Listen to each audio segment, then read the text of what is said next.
आम्ही त्याचे दास झालोय, म्हणून ही स्वतंत्रता आमच्या जीवनामध्ये आम्हाला प्राप्त झाली. कारण आम्ही आमच्या मनाप्रमाणे वाटेल तेव्हा येणार, वाटेल तोपर्यंत राहणार आणि वाटेल तेव्हा जाणार. ही स्वतंत्रता आमच्या जीवनामध्ये प्राप्त झाली. महाराज 3 प्रारब्ध सांगितले जातात: स्वइच्छा प्रारब्ध, अनिच्छा प्रारब्ध आणि परेच्छा प्रारब्ध.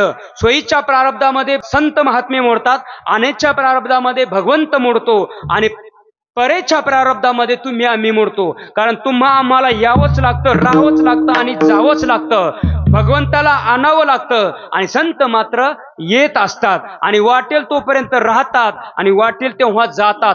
ही स्वतंत्रता संतांच्या बाबतीमध्ये आहे, तुमच्या आमच्या बाबतीमध्ये अजिबात नाहीये. संत वाटेल तेव्हा येतात, वाटेल तोपर्यंत राहतात आणि वाटेल तेव्हा जातात. कारण तुम्ही नाथ महाराजांच्या जीवनातला प्रसंग बघा महाराज. ज्या वेळेला नाथ महाराजांनी देह ठेवला ना, त्यावेळेला त्यांचे भाऊबंद होते, त्यांनी त्यांची प्रेत यात्रा चालवली.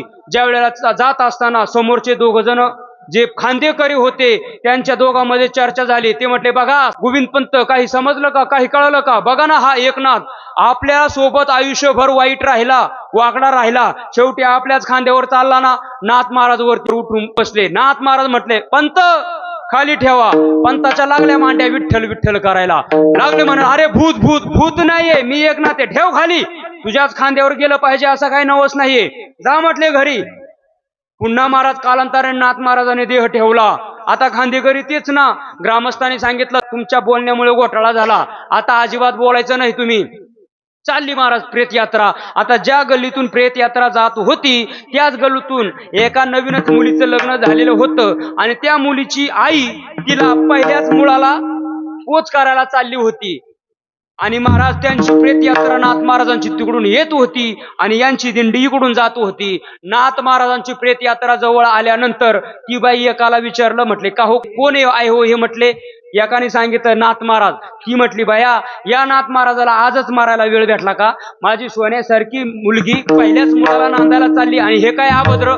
नाथ महाराज वरती उठून बसले. नाथ महाराज म्हटले, पंत खाली ठेवा. पंत म्हटले, महाराज मी कुठं काय म्हणलो आता? अरे तू नाही म्हटला, पण 50% वरच म्हणलं ना.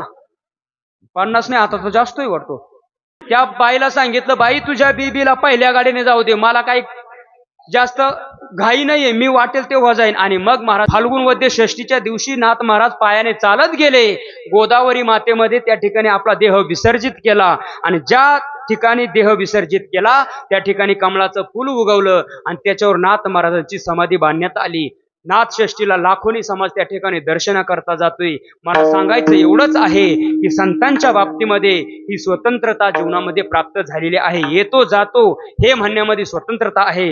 म्हणून जगद्गुरु तुकोबाराय म्हणतात की वाटेल तेव्हा आम्ही येतो, वाटेल तोपर्यंत राहतो आणि वाटेल तेव्हा जातो. आपुल्या इच्छे करू गदारोळ आणि भोगू सर्व काळ सर्व सुखे.